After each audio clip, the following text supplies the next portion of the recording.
Shalom, salam sejahtera di dalam kasih Tuhan kita Yesus Kristus, Bapak Ibu Saudara yang diberkati Tuhan Yesus. Kita bersyukur hari ini boleh kembali lagi beribadah untuk menaikkan pujian kita, penyembahan kita yang terbaik kepada Tuhan. Kita bersyukur atas lawatan kasih setia Tuhan. Tuhan menolong kita hingga detik ini. Kita tetap dalam naungan Tuhan, kita tetap dalam karunia-karunia dari Tuhan. Sekalipun kita harus melewati kesulitan-kesulitan, sekalipun kita kadang harus melewati duka cita, kadang-kala kita harus melewati mungkin lembah air mata, tapi kita mau percaya bahwa Tuhan akan senantiasa setia kepada saudara dan saya. Tuhan tidak akan pernah meninggalkan kita sendirian untuk kita melalui setiap tantangan kita. Tuhan akan memberikan kepada kita semua pertolongan. Tuhan akan memberikan kepada kita semua jawaban dari setiap doa-doa kita. Kita mau percayakan hidup kita hanya kepada Tuhan, dan kita mau hanya berserah hanya kepada Tuhan. Puji nama Tuhan, Bapak Ibu Saudaraku yang diberkati Tuhan. Hari ini kita akan kembali lagi untuk bersama-sama belajar firman Tuhan yang akan kita ambil di dalam surat 1 Petrus pasal 4 ayat yang ke-7 sampai dengan yang ke-11. Dan tema perikopnya adalah hidup orang Kristen. Kita mau belajar tentang bagaimana kehidupan kita seharusnya di akhir zaman ini. Bagaimana kita menghadapi tantangan-tantangan yang Tuhan izinkan terjadi di akhir zaman ini. Baik itu tantangan dari segi kesehatan, tantangan secara sosial, politik, budaya. Bahkan dalam minggu-minggu ini kita diperhadapkan dengan sebuah kejadian yang cukup menyita perhatian kita. Ada kasus-kasus penghinaan agama dan lain sebagainya. Bagaimana sikap kita seharusnya menghadapi setiap apa yang saat ini ada di sekitar kita. Dan saya rindu membagikan ini sesuai dengan apa yang menjadi nasihat firman Tuhan untuk bersama-sama kita lakukan. Namun sebelumnya mari kita tundukkan kepala, kita berdoa. Kita mohon pimpinan Tuhan supaya Tuhan memberikan kepada kita semua hikmat sehingga kita mampu untuk mencerna setiap kebenaran firman Tuhan, terlebih dapat kita lakukan dalam kehidupan kita sehari-hari. Puji nama Tuhan, kita tundukkan kepala kita bersatu di dalam doa. Tuhan Bapa kami dalam surga, kembali kami bersyukur atas berkat dan rahmat Tuhan kepada kami semua. Hingga hari ini kami masih boleh menikmati kesempatan untuk kami beribadah bersama-sama. Sekalipun kami harus beribadah melalui jaringan, tetapi kami berterima kasih Tuhan masih memberikan kepada kami kesempatan untuk bersekutu. Dan kami rindu kesempatan yang baik ini boleh menjadi sebuah momentum untuk kami boleh membangun kehidupan yang semakin berkenan kepada Tuhan. Sebagai anak-anak Tuhan, sebagai umat Tuhan, kami rindu kehidupan kami semakin dibentuk sesuai dengan kehendak-Mu melalui setiap nasihat-nasihat firman-Mu. Oleh karena itu Tuhan, kami mohon Roh Kudus Roh Allah memberikan kepada kami semua hikmat karunia itu, supaya kami tidak hanya sekadar menjadi pendengar, tapi kami boleh menjadi pelaku-pelaku firman Tuhan. Puji nama Tuhan. Terpujilah Engkau ya Tuhan, dan kami siap mendengarkan firman-Mu. Di dalam nama Tuhan Yesus Kristus kami berdoa. Haleluya, haleluya. Amin. Puji nama Tuhan. Bapak Ibu Saudaraku yang diberkati Tuhan, mari kita buka Alkitab kita di dalam surat 1 Petrus. Surat 1 Petrus pasalnya yang ke-4, ayat yang ke-7 sampai dengan yang ke-11. Jika Bapak Ibu Saudara sudah mendapatkannya, saya akan membacakannya untuk Bapak Ibu Saudara semua. Surat 1 Petrus pasal 4, ayat yang ke-7 sampai dengan yang ke-11. Demikian bunyi firman Tuhan. Kesudahan segala sesuatu sudah dekat. Karena itu kuasailah dirimu dan jadilah tenang, supaya kamu dapat berdoa. Tetapi yang terutama, kasihilah sungguh-sungguh seorang akan yang lain, sebab kasih menutupi banyak sekali dosa. Berilah tumpangan seorang akan yang lain dengan tidak bersungut-sungut. Layanilah seorang akan yang lain sesuai dengan karunia yang telah diperoleh tiap-tiap orang sebagai pengurus yang baik dari kasih karunia Allah.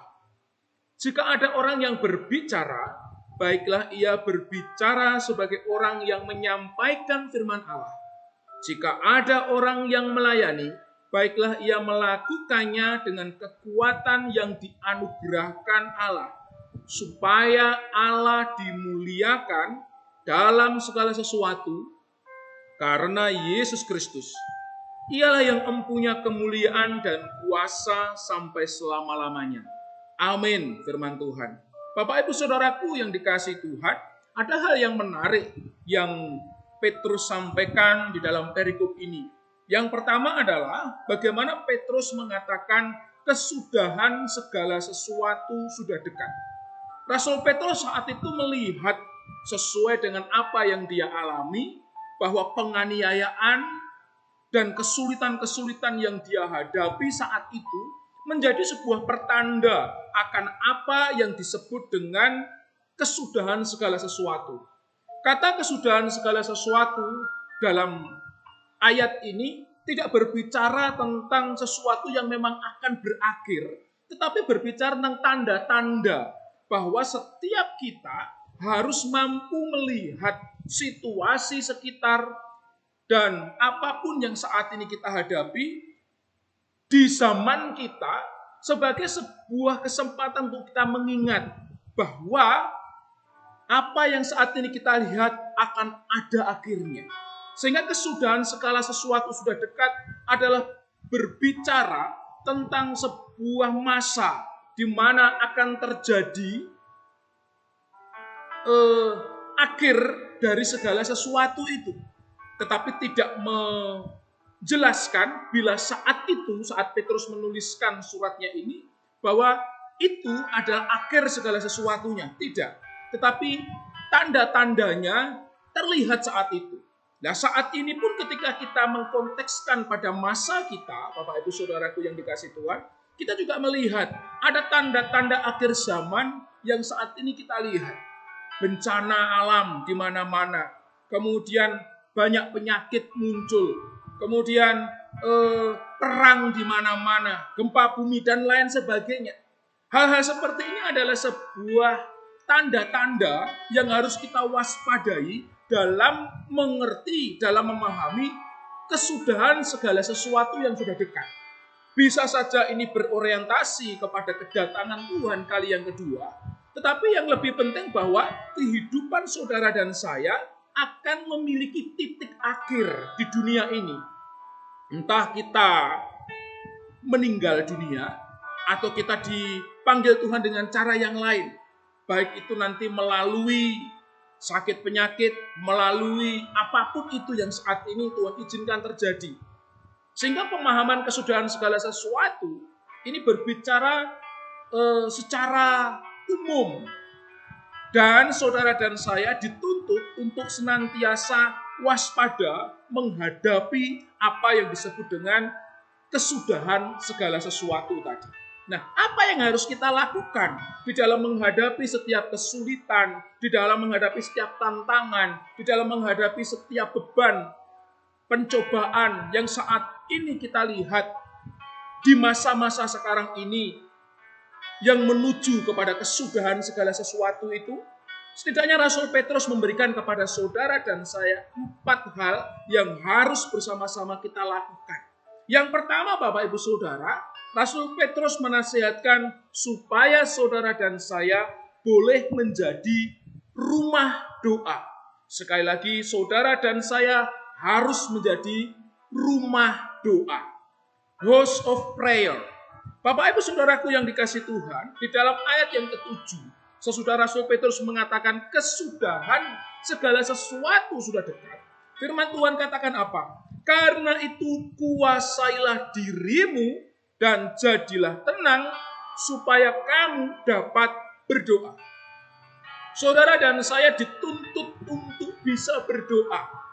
Bahkan saudara dan saya dituntut untuk menjadi pendoa. Berdoa untuk siapa? Berdoa untuk diri kita supaya kita dibentengi. Kemudian kita juga berdoa bagi sesama kita, bagi keluarga kita, bagi orang lain. Bahkan kita berdoa untuk orang-orang yang tidak mengenal atau belum percaya kepada Tuhan. Saudara harus mengerti tentang kesempatan yang Tuhan berikan, bahwa kesempatan kita ini bukan untuk kesenangan diri kita, tetapi kita memiliki tanggung jawab supaya hidup kita menjadi rumah doa. Rumah doa, ini penting Bapak Ibu Saudara. Doa adalah nafas setiap orang percaya. Dan saudara dan saya membutuhkan nafas itu setiap hari, setiap saat. Untuk kita hidup. Nah, saat ini ketika saudara dan saya menjadi rumah doa, saudara dan saya melalui doa tadi, Tuhan menghendaki kita bisa menjadi jawaban bagi setiap kesulitan-kesulitan, bagi setiap kesukaran-kesukaran yang saat ini dihadapi. Bagaimana kita menjadi rumah doa? Yang pertama, ketika firman Tuhan katakan kesudahan segala sesuatu sudah dekat, setidaknya ini secara tersirat Rasul Petrus ingin supaya saudara dan saya, kita semua peka kepada zaman. Dapat merasakan akan kedatangan Tuhan. Dapat merasakan bahwa zaman kita ini sudah menjadi tua. Dan zaman ini akan memiliki akhir. Oleh karena itu Bapak Ibu Saudaraku yang dikasihi Tuhan, setiap kita harus mampu untuk menjadi orang yang peka. Jangan menjadi orang yang tidak peka. Kita menjadi orang yang peka, mengerti apa yang dimau oleh Tuhan. Bisa melihat keadaan yang ada di sekitar kita dengan kacamata rohani. Sehingga kita memiliki kepedulian. Terutama di dalam hal doa. Supaya kita lebih membangun mesbah doa kepada Tuhan. Dengan jalan apa kita bisa berdoa? Firman Tuhan katakan yang pertama, saudara bisa berdoa dengan benar kalau kita semua mampu menguasai diri. Firman Tuhan katakan, kuasailah dirimu. Menguasai dari apa? Menguasai dari keinginan-keinginan daging kita. Keinginan-keinginan nafsu kita. Yakobus pernah berkata, keinginan itulah yang membuat kita jatuh ke dalam dosa. Dan kalau itu sudah dibuahi melahirkan maut. Oleh karena itu setiap kita harus dapat menguasai diri kita dari setiap keinginan-keinginan duniawi, keinginan-keinginan jasmani, keinginan-keinginan daging, nafsu. Saudara dan saya tidak akan pernah bisa berdoa dengan benar di hadapan Allah jika kita tidak dapat menguasai diri kita dari keinginan kita. Yang kita doakan hanya sebatas apa yang menjadi keinginan kita. Keinginan apa itu? Keinginan daging. Hanya berbicara tentang berkat untuk diri kita, berkat untuk diri kita. Tapi kita belum bisa belajar untuk bisa memberkati sesama kita. Oleh karena itu, menguasai diri ini penting. Kuasailah diri kita. Supaya kita tidak dikendalikan oleh keinginan kita. Dengan itu kita akan bisa berdoa dengan benar. Setelah kita bisa menguasai diri kita, setelah kita bisa peka kepada zaman, supaya kita bisa menjadi rumah doa, dan kita bisa menyampaikan doa yang benar kepada Allah, firman Tuhan katakan, jadilah tenang. Kata jadilah tenang ini dalam bahasa asli ternyata memiliki makna yang lain, yaitu milikilah pikiran yang sehat. Jadilah tenang. Tenang dari apa? Tenang dari segala tantangan. Tenang dari segala duka cita. Tenang dari segala persoalan-persoalan hidup. Kita tidak akan pernah bisa berdoa dengan benar di hadapan Allah kalau kita tidak tenang. Ketika saudara sedang marah, kemudian saudara berdoa, apa yang akan keluar dalam doa saudara? Bisa saja itu adalah umpatan-umpatan amarah, mendoakan orang untuk hal-hal yang buruk. Contoh, saudara sedang menghadapi sebuah keadaan yang tidak menyenangkan. Tiba-tiba saudara berjalan bagus-bagus di pinggir jalan, ada motor yang laju dan hampir menyerempet saudara. Dengan suaranya yang keras, dengan kelajuan yang cukup tinggi, saudara kaget. Apa yang keluar dari mulut saudara? Ya, bersyukur kalau kita kemudian bisa mengatakan, diberkatilah engkau. Tetapi pada umumnya kemudian yang keluar dari mulut kita apa? Wow, moga-moga nanti kamu. Moga-moga nanti kamu.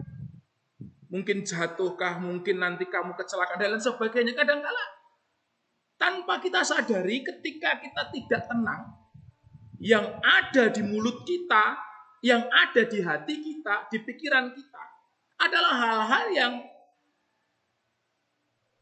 doanya itu doa-doa yang sesuai dengan ketakutan kita. Takut, jengkel, marah. Itu yang sering keluar. Oleh karena itu, jadilah tenang. Menenangkan diri terlebih dahulu. Oleh karena Tuhan Yesus pernah berkata, kalau kamu mau mempersembahkan sesuatu kepada Tuhan, kamu berdoa kepada Tuhan, dan kamu teringat kamu masih belum berdamai dengan sesamamu, pergi dulu berdamai. Tujuannya apa? Supaya doa kita berkenan kepada Allah. Kita menjadi tenang. Tenang. Hidupnya tidak kemerungsung. Pertama tadi nggak dipenuhi dengan keinginan-keinginan nafsu kita. Yang kedua, kita tidak menjadi orang yang kemudian mendoakan hal-hal yang tidak seharusnya didoakan. Doanya isinya kemarahan-kemarahan. Tapi kalau hati kita tenang, kita bisa berpikir jernih. Kita bisa mendoakan yang terbaik. Bahkan kita bisa memberkati orang yang mungkin mengutuk kita. Ini penting. Yang pertama, saudara punya panggilan untuk menjadi rumah doa. Panggilan kita di akhir zaman ini. Jadilah rumah doa. Yang kedua, firman Tuhan katakan dalam ayat 8-9. Tadi kita sudah membaca. Tetapi yang terutama, kasihilah sungguh-sungguh seorang akan yang lain, sebab kasih menutupi banyak sekali dosa. Berilah tumpangan seorang akan yang lain dengan tidak bersungut-sungut. Poin yang kedua yang tidak kalah penting untuk kita hidup di akhir zaman ini, yaitu saudara harus dapat menjadi rumah kasih. House of love. Menjadi rumah kasih. Tuhan menghendaki saudara dan saya untuk memiliki kasih. Kasih tadi tidak hanya sekadar perkataan.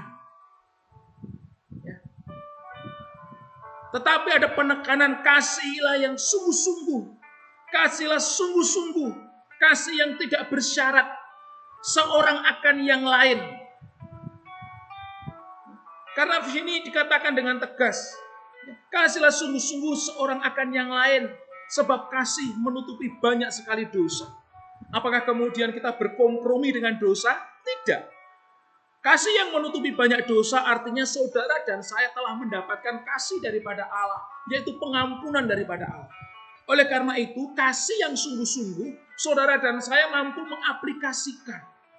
Untuk kita dapat mengampuni orang-orang yang mungkin bersalah kepada kita. Dan kita tidak menyimpan kesalahan itu di dalam hati kita, di dalam diri kita. Sehingga dikatakan firman Tuhan di sini, kasih yang sungguh-sungguh tadi itu menutupi banyak sekali dosa. Kita tidak mengungkit-ungkit dosa orang lain. Hari ini adalah kesempatan yang baik untuk kita bersama-sama membangun hubungan yang baik dengan satu dengan yang lain. Melalui kasih tadi itu. Kasih yang sungguh-sungguh tadi itu. Dengan perbuatan dan bukan hanya perkataan. Sehingga dalam ayat yang ke-9, wujud daripada kasih tadi itu apa? Berilah tumpangan seorang akan yang lain dengan tidak bersungut-sungut. Makna daripada memberi tumpangan ini artinya saudara terbuka. Terbuka kepada sesama. Terbuka kepada orang lain. Tidak ada lagi dendam. Tidak ada lagi pikiran-pikiran jahat. Tidak ada lagi kemudian iri hati, dengki. Tidak ada lagi kemunafikan dalam diri kita. Pura-pura mengasihi, tetapi padahal dalam hati masih membenci. Tidak. Memberi tumpangan di sini ternyata saudara terbuka untuk menerima orang lain dengan sepenuh hati. Saat ini kita sedang menghadapi kesulitan di masa pandemi ini. Yuk kita bersama-sama menjadi rumah kasih. Tidak usah kita balas kejahatan dengan kejahatan. Mari kita membalas kejahatan dengan kebaikan. Kalau saat ini sedang viral, ada orang yang menghina kekristenan. Tidak perlu kita membalas menghina. Tidak perlu. Karena Tuhan tidak perlu dibela. Ya kita tetap menyatakan saja apa yang benar. Kita wujudkan di dalam kehidupan kita sehari-hari. Bahwa kita bisa memberkati sekalipun kita dikutuki. Kita bisa memberikan pipi. Kalau ditampar pipi kiri, kita bisa berikan pipi kanan kita. Kita bisa mengasihi musuh kita. Karena kenapa? Karena saudara dan saya harus menjadi rumah kasih. Tidak menyimpan kebencian di dalam hati. Tetapi kita bersikap terbuka kepada semua orang. Di akhir zaman ini, jadilah rumah kasih. Dan yang ketiga, hidup orang Kristen di akhir zaman jika yang pertama menjadi rumah doa, yang kedua saudara menjadi rumah kasih, yang ketiga saudara di dalam ayat yang ke-10 dan 11 bagian B, firman Tuhan katakan, layanilah seorang akan yang lain sesuai dengan karunia yang telah diperoleh tiap-tiap orang sebagai pengurus yang baik dari kasih karunia Allah. 11 bagian B, firman Tuhan katakan,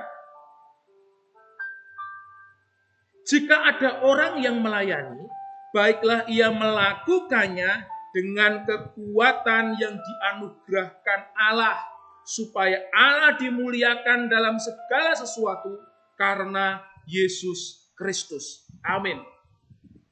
Yang ketiga ini poinnya adalah, saudara dan saya di akhir zaman ini harus menjadi rumah melayani atau house of service.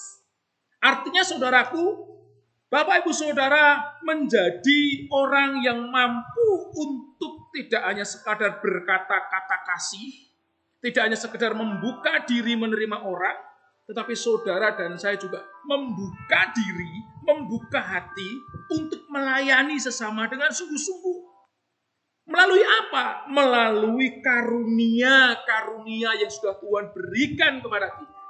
Dan bukan dari hal-hal yang kita buat-buat.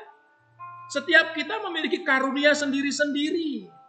Tidak perlu kita iri dengan karunia orang lain. Setiap kita harus mencari, memohon kepada Tuhan, supaya Tuhan menunjukkan apa karunia yang Tuhan berikan kepadaku, untuk aku bisa melayani dengan baik. Tidak semua orang harus menjadi pengkhotbah, menjadi pendeta. Tidak. Ada yang mungkin menjadi pendoa syafaat. Ada yang mungkin saudara bisa untuk melayani kunjungan untuk saudara-saudara kita yang mungkin sedang sakit dan lain sebagainya, yang sudah lama tidak datang kepada Tuhan. Kita bisa melakukan banyak pelayanan sesuai dengan karunia-karunia itu. Oleh karena itu setiap kita semua harus menjadi rumah yang melayani. Baik di dalam diri kita, di dalam rumah tangga kita, di gereja kita. Saudara harus terlibat dalam pelayanan itu. Melayani sesuai dengan karunia daripada Tuhan. Tidak melayani sesuai dengan apa yang menjadi keinginan kita. Supaya kita mendapatkan mungkin jempol dari orang lain, tidak. Supaya orang memuji kita, tidak. Karena tujuan daripada melayani ini adalah bagaimana orang bisa melihat karya Kristus. Sehingga Yesus Kristus dimuliakan. Allah dimuliakan dalam segala sesuatu karena Yesus Kristus. Bukan untuk kebesaran diri kita. Dan di sini firman Tuhan katakan juga bahwa saudara dan saya harus dapat melayani sebagai hamba, bukan sebagai tuan. Ya. Saudara harus melayani dengan sebuah ketulusan, bukan dengan modus. Melayani dengan tulus, bukan melayani dengan modus. Ini penting bagi saudara dan saya untuk bersama-sama kita pikirkan dan kita lakukan dalam kehidupan kita sehari-hari. Di dalam kondisi akhir zaman seperti ini, dalam kesulitan-kesulitan yang saat ini kita hadapi, jangan jadi orang Kristen yang berpangku tangan. Jadilah orang Kristen yang melayani. Jadikan diri saudara rumah melayani. Sehingga dimanapun kita berada, Yesus Kristus dikenal melalui kehidupan kita yang melayani. Dan yang terakhir, pesan firman Tuhan hari ini melalui 1 Petrus pasal 4 ayat 7-11. Tentang kehidupan kita seharusnya di akhir zaman ini. Jika yang pertama tadi menjadi rumah doa, yang kedua menjadi rumah kasih, yang ketiga menjadi rumah melayani, dan yang keempat, yang terakhir yang tidak kalah penting tertulis di dalam ayat yang ke-11 bagian A, firman Tuhan. Jika ada orang yang berbicara, baiklah ia berbicara sebagai orang yang menyampaikan firman Allah. Apa artinya di sini? Saudara tidak harus menjadi pendeta untuk menjadi orang yang menyampaikan firman Allah. Tidak. Tetapi di sini saudara dan saya mendapatkan tuntutan supaya kita mengatakan kebenaran firman Allah.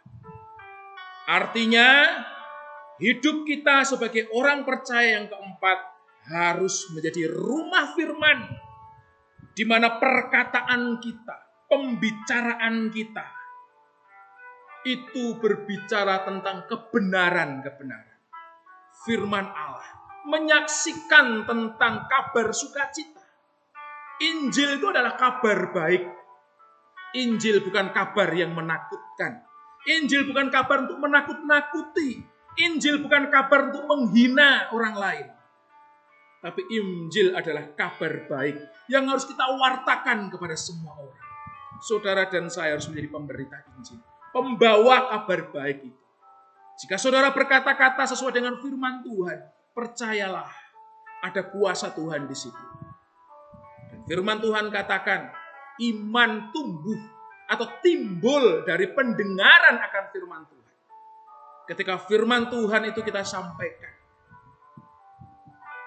kita memperkatakan, menasehati dengan firman Tuhan, maka orang yang mendengar, saudara serahkan kepada Tuhan. Percayakan, biarlah Roh Kudus, Roh Allah yang akan bekerja, sehingga mereka boleh diselamatkan. Ada timbul iman di dalam hatinya, ada suatu keyakinan dalam hatinya, sehingga yang sakit boleh disembuhkan, yang lemah dikuatkan, dan mereka yang terhilang boleh ditemukan. Jadilah jawaban, Bapak Ibu Saudara, di tengah kesukaran dunia ini, dengan kita menjadi rumah doa, dengan kita menjadi rumah kasih, dengan kita menjadi rumah melayani, dengan kita menjadi rumah firman itu. Tuhan Yesus memberkati kita sekalian. Kita tundukkan kepala kita berdoa. Terima kasih nasihat firman-Mu Tuhan. Mengajar kami dan mengingatkan kami tentang hidup kami sebagai orang Kristen di akhir zaman ini. Dalam menghadapi kesudahan segala sesuatu, kami mau menjadi jawaban bagi sekeliling kami. Dengan kami mau menjadi rumah doa, kami mau menjadi rumah kasih, kami menjadi rumah yang melayani, kami menjadi rumah firman. Sehingga kehidupan kami mencerminkan Kristus. Sehingga Allah dimuliakan dalam segala sesuatu. Karena Yesus Kristus yang ada dalam diri kami memampukan kami untuk menjadi jawaban bagi sekitar kami. Di tengah kesulitan yang ada, mampukan kami menjadi jawaban itu. Sehingga nama Tuhan dipuji dan dipermuliakan melalui pikiran, perkataan, dan perbuatan kami semua. Berkati jemaat-Mu dimanapun berada. Taruh karunia-Mu masing-masing kepada setiap jemaat-Mu. Mampukan jemaat untuk menemukan karunia-karunia mereka. Supaya mereka dapat melayani Tuhan sesuai dengan karunia-karunia yang dianugerahkan Tuhan kepada masing-masing kami. Terima kasih Tuhan, terima kasih. Di dalam nama Tuhan Yesus Kristus, berkati setiap kami semua. Berkati kehidupan kami. Ini doa kami Tuhan. Kami persembahkan dalam satu nama yang penuh kuasa. Tuhan Yesus Kristus. Kami sudah berdoa, bersyukur dan berterima kasih. Dan biarlah berkat rahmat daripada Allah Bapa, Putra dan Roh Kudus memberkati kami sekalian. Haleluya, haleluya, haleluya. Amin. Tuhan Yesus memberkati kita sekalian, Bapak Ibu Saudara. Selamat beribadah. Amin.